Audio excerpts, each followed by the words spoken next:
समंदर अपने अंदर बहुत से राज छुपाए हुए है। ये एक विशाल और रहस्यमय दुनिया है जो अजूबों और खतरों से भरी हुई है। सदियों से नाविक और कहानीकार लहरों के नीचे रहने वाले असाधारण प्राणियों के किस्से सुनाते आए हैं। इन किंवदंतियों में सबसे मनोरंजक हैं मत्स्य कन्याओं की कहानियां। ये जीव, जिनका ऊपरी शरीर इंसानों जैसा और नीचे का हिस्सा मछली की पूंछ जैसा होता है, ने दुनिया भर में लोगों की कल्पनाओं को मोह लिया है। वे मिथक और रहस्य के पात्र हैं। उनके अस्तित्व पर बहस होती रहती है और उनका असली स्वरूप अज्ञात है। आइए इन किंवदंतियों की गहराई में उतरें और मत्स्य कन्या के स्थायी रहस्य का पता लगाएं। भारत में मत्स्य कन्याओं की अवधारणा प्राचीन पौराणिक कथाओं और लोक कथाओं से गहराई से जुड़ी हुई है। इसका सबसे पहला उल्लेख महाभारत में मिलता है, जहां मछली से जन्मी सत्यवती के चरित्र में समुद्र की याद दिलाने वाली मनमोहक सुगंध होती है। हालांकि पारंपरिक अर्थों में मत्स्य कन्या नहीं, उनकी उत्पत्ति की कहानी भारतीय विचारों में मनुष्यों और जलीय प्राणियों के बीच घनिष्ठ संबंध की बात करती है। एक और प्रमुख हस्ती सुवर्णमच्छा हैं, जो रामायण के थाई संस्करण की एक मत्स्य कन्या राजकुमारी हैं। अपनी सुंदरता और करुणा के लिए जानी जाने वाली वह हनुमान को डूबने से बचाती हैं और राम को उनकी प्यारी सीता से मिलाने में महत्वपूर्ण भूमिका निभाती हैं। ये कहानियां हालांकि अपने विवरणों में भिन्न हैं, भारतीय पौराणिक कथाओं में मत्स्य कन्या जैसी शख्सियतों की स्थायी उपस्थिति और सुंदरता और उदारता दोनों के साथ उनके जुड़ाव को उजागर करती हैं। इमाम की बुइस्टा है। पश्चिमी साहित्य में सबसे प्रसिद्ध मत्स्य कन्याएं ग्रीक पौराणिक कथाओं की सायरन हैं। ये करामाती जीव, जिन्हें प्राचीन कला में पक्षी महिलाओं के रूप में दर्शाया गया है, मंत्रमुग्ध करने वाली आवाजें नाविकों को चट्टानी तटों पर लुभाती थीं।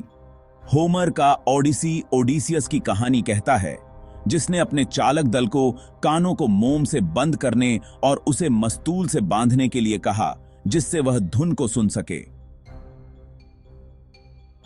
घातक आकर्षण। सायरन अज्ञात के आकर्षण और खतरे का प्रतिनिधित्व करते हैं। उनकी मनोरम सुंदरता एक घातक खतरे का सामना करती है। उनकी कहानी प्रलोभन की शक्ति और खतरनाक रास्तों का विरोध करने की याद दिलाती है। मत्स्य कन्याओं के किस्से किसी एक क्षेत्र या संस्कृति तक ही सीमित नहीं हैं। स्कॉटलैंड के बर्फीले पानी से, जहां सीसैग एक मत्स्यांगना जैसा प्राणी इच्छाएं पूरी करता है और भविष्य बताता है, कैरिबियन के गर्म समुद्रों तक, जहां आयकेइयां समुद्री जीवन का एक भयंकर रक्षक, पूजनीय और भयभीत दोनों है। ये जलीय जीव लोक कथाओं को आबाद करते हैं दुनिया भर में। जापान में निंग्यो, जिसे अक्सर बंदर जैसे चेहरे और मछली जैसे शरीर के साथ चित्रित किया जाता है, कहा जाता है कि अगर इसे पकड़ा गया तो यह दुर्भाग्य लाता है।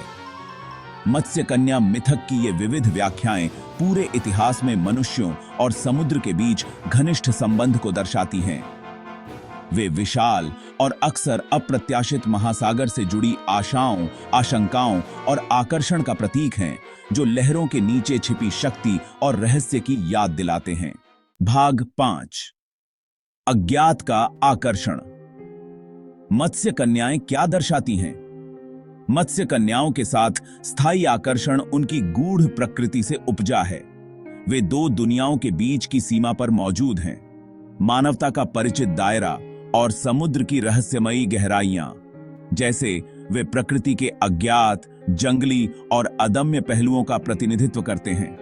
उनकी सुंदरता, जिसे अक्सर अलौकिक और मनोरम के रूप में वर्णित किया जाता है, निषिद्ध के आकर्षण और प्राकृतिक दुनिया की मोहक शक्ति का संकेत देती है। मत्स्य कन्याएं भी समुद्र के द्वैत को दर्शाती हैं। वे परोपकारी प्राणी हो सकते हैं, जो मनुष्यों को ज्ञान, मार्गदर्शन या यहां तक कि प्यार भी प्रदान करते हैं। फिर भी वे खतरनाक भी हो सकते हैं। उनकी करामाती आवाजें नाविकों को भटकाती हैं या उनका गुस्सा समुद्र के प्रकोप को उजागर करता है। यह द्वैत समुद्र की अप्रत्याशित प्रकृति को दर्शाता है, जो जीवन और खतरे दोनों का स्रोत है। और ढालिक है। भाग 6। मत्स्य कन्याएं और समुद्र की शक्ति। समुद्र का मानव कल्पना पर हमेशा से ही शक्तिशाली प्रभाव रहा है। यह जीविका का स्रोत है, परिवहन का साधन है और सुंदरता और आतंक दोनों का स्थान है। मत्स्य कन्याएं समुद्र के जीव के रूप में इस शक्ति का प्रतीक हैं। वे हमें समुद्र की विशालता और रहस्य की याद दिलाते हैं, एक ऐसा दायरा जो काफी हद तक अज्ञात और अज्ञात है। पीढ़ी दर पीढ़ी चली आ रही मत्स्य कन्याओं की कहानियां समुद्र के प्रति हमारे स्थायी आकर्षण और उसके रहस्यों को समझने की हमारी इच्छा को दर्शाती हैं। वे प्रकृति की शक्ति और अप्रत्याशितता और समुद्री दुनिया के नाजुक संतुलन का सम्मान करने के महत्व की याद दिलाते हैं। भाग 7, तथ्य और कल्पना के बीच मायावी साक्ष्य। विभिन्न संस्कृतियों में मत्स्य कन्याओं के किंवदंतियों के प्रचलन के बावजूद उनके अस्तित्व का ठोस प्रमाण मायावी बना हुआ है। दृश्यों को अक्सर गलत पहचान के लिए जिम्मेदार ठहराया जाता है। जानवरों जैसे मैनेट या सील को उनके अस्पष्ट रूप से मानवीय रूपों के कारण मत्स्य कन्याओं के लिए गलत माना जाता है। मानव मन पैटर्न और स्पष्टीकरण की तलाश के लिए प्रवृत्त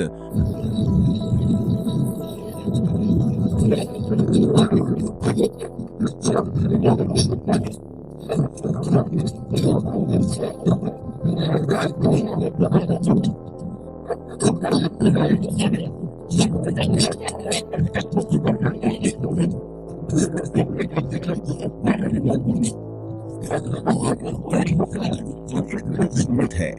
अज्ञात का आकर्षण, प्राकृतिक दुनिया की शक्ति और समुद्र के साथ स्थायी मानव आकर्षण।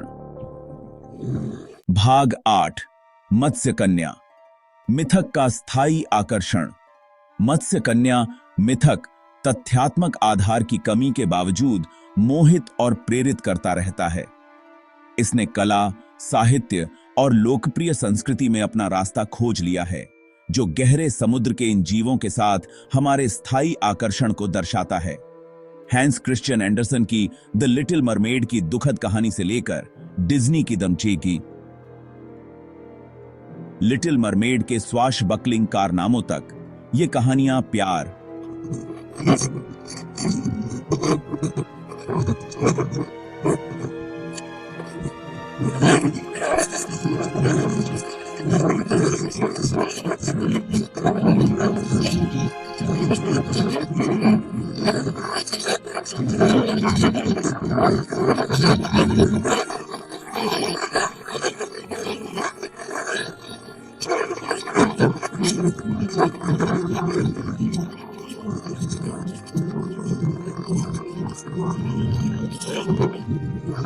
हमारे स्थायी आकर्षण और उन प्राणियों को दर्शाती हैं जो हमारे ग्रह के विशाल और पानी वाले दिल की गहराई में रहते हैं या नहीं भी हो सकते हैं। भाग 9, आधुनिक कल्पना में मत्स्य कन्या।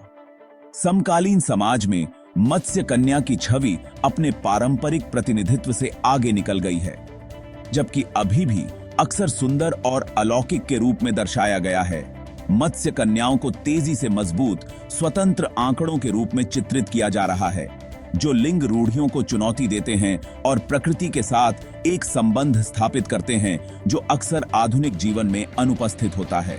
यह बदलाव पर्यावरणीय मुद्दों के बारे में बढ़ती जागरूकता और प्राकृतिक दुनिया के साथ अधिक सामंजस्यपूर्ण संबंध की इच्छा को दर्शाता है। मत्स्य कन्याएं समुद्र के संरक्षक के रूप में इस संबंध को मूर्त रूप देती हैं, जो हमें अपने महासागरों और उन प्राणियों की रक्षा के महत्व की याद दिलाती हैं जो उन्हें घर कहते हैं। भाग 10, एक कालातीत पहेली। मत्स्य कन्या का रहस्य कायम है। चाहे वे हमारी कल्पना की उपज हों, गलत पहचाने गए जीव हों या पूरी तरह से कुछ और हों, उनकी कहानियां मोहित और प्रेरित करती रहती हैं। वे हमें समुद्र की विशालता और रहस्य, कहानी कहने की शक्ति और प्राकृतिक दुनिया के नाजुक संतुलन को बनाए रखने के महत्व की याद दिलाते हैं। जैसे जैसे हम अपने महासागरों की गहराई और अपनी कल्पनाओं की सीमाओं का पता लगाना जारी रखते हैं, मत्स्य कन्या निस्संदेह अज्ञात का प्रतीक बनी रहेगी, एक अनुस्मारक कि अभी भी रहस्यों को उजागर किया जाना है और कहानियों को हमारे ग्रह के विशाल, और पानी से बताया जाना